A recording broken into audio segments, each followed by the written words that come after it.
All right, so today we're going to start talking about factoring.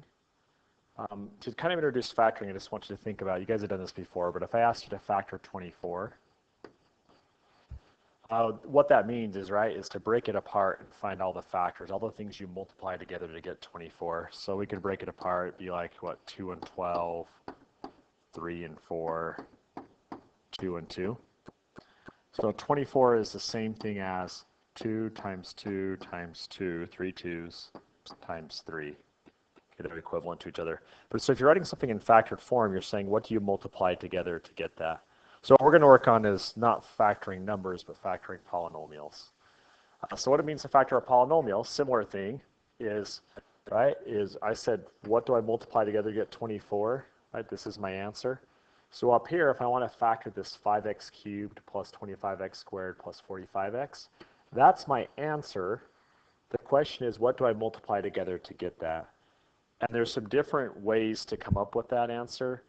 There's different ways or methods or things you can try when you go to factor. We're going to go over one today, and that's called finding the greatest common factor. So let me kind of show you how this works. 5x cubed, if I write it out as a product of its factors, right, 5x cubed would be 5 times x times x. 25x squared would be 5 times 5 times x times x. 45 would be 5 times 9 times x. And you could break the 9 apart, but I'm going to leave it for now. So what I'm looking for is what factors do they have in common. So if I look at this, all three of them, they all have a factor of 5. So I take that factor of 5 and I put it out in front. They also all have at least one x. This one's got 3, that one's got 2. They have at least one x in common.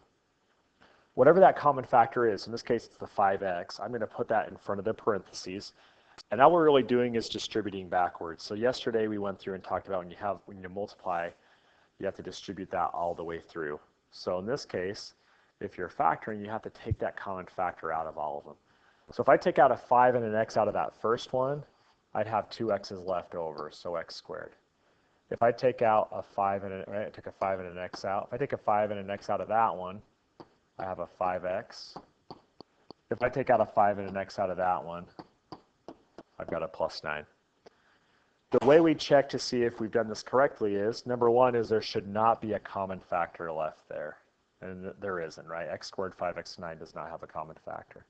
The second thing, right, if I were to multiply this back through, that gives me the 5x cubed. That gives me the 25x squared. And that gives me 5 times 9 gives me 5x times 9 gives me the 45x when you multiply it back through. So you look at each term, you find the common factor between all the terms, put that in front, and then again, it's like distributing backwards. Instead of timesing through by that, you take that factor out of each of them. Let me show you another example.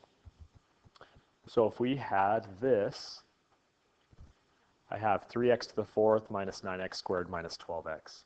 And I want to, it says to just find the greatest common factor. We're actually going to find it and take it out.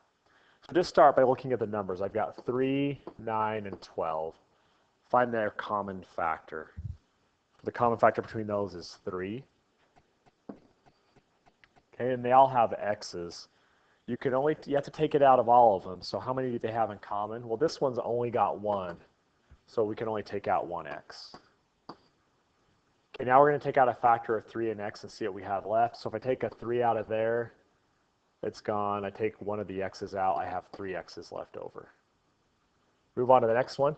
When we say we're taking out a factor of 3, that means you're dividing by 3. So 9 divided by 3 is 3. And I took out one of the x's, so I just have an x left over. Take the 3 out of there, so 12 divided by 3 is 4, and I took out the x. So there is our factored form. So again, check to see if you did it correctly. Is there a common factor left between those three? And there's not. That's good. If I multiply it back together, do I get what I started with? Well, 3x times x cubed is 3x to the 4th. 3x times a minus 3x is a minus 9x squared. 3x times a minus 4 is a minus 12x. So we're good. We did it correctly. So it's really easy to check the answer. All you're going to do is make sure that the inside part is factored completely, that there's not a common factor left. And then if you multiply it back through, you get the same thing as you started with. I want you to try this one. let's do number 3. So pause the video, work through number 3, and then I'll go through it with you and you can just double check your answer. So if you're looking at 45B and 27, right, you're comparing what's their common factor. There's a couple different factors. 3 goes into both of them. 3 is a factor of 45 and 27, and so is 9. We normally want to take out the greatest common factor, so I take out the 9. But I just want to show you what happens if you took out the 3 instead. So let's say I didn't realize 9 went into them, so I took out a 3. 3 goes in front, that's my common factor. Put what you have left, so I go 45 divided by 3, that's 15. And then go 27 divided by 3, and that would be 9. So when I get to this point, if I check the inside, is there a common factor left? And this is where you have to recognize, yeah, something goes into 15 and 9. So I've got to take something else out. So what goes into both 15 and 9? And that would be 3. So I already have a 3 out there. I have to pull another 3 out. So 15 divided by 3 is 5. 9 divided by 3 is 3. Okay, now check, is there a common factor between those two? And there isn't. That means we're done. We can times the 3 and the 3 together. Now, hopefully we recognize it would have been easier just to take 9 out at the very beginning, and then I would have only had to do one step. But sometimes we miss that. Sometimes we find a common factor that's not a greatest common factor. And so you have to take more than one thing out. I want you to try just one more. Let's do this one right here. 4x to the 5th minus 24x cubed plus 8x. You, again, pause it and give it a try. Then I'll go through it with you just to make sure, do one final try to make sure that we have it.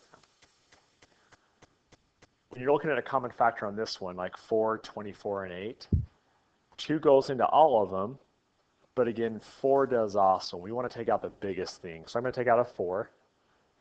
These all have a variable. They all have x's, so they all have at least one. So let's take out a 4x, parenthesis, and then we're going to put what's left after we take out a 4x. So if I take a 4 and an x out of this first term, the 4 is gone. I took out one of the x's. 24 divided by 4 is 6. Take out one of the x's. 8 divided by 4 is 2. Take out one of the x's. Doesn't have any left. Okay, double check we did it correctly. Is there a common factor left between all 3 terms? There's not. If I multiply it back through, 4x times x to the 4th, that'd give me 4x to the 5th. 4x times the minus 6x squared would be minus 24x cubed. 4x times 2 is 8x. So again, things to watch for. Number 1, try to take out the greatest common factor, the biggest thing that goes into both. The second thing is when you get your answer, double check that you did it correctly, and it's easy to check that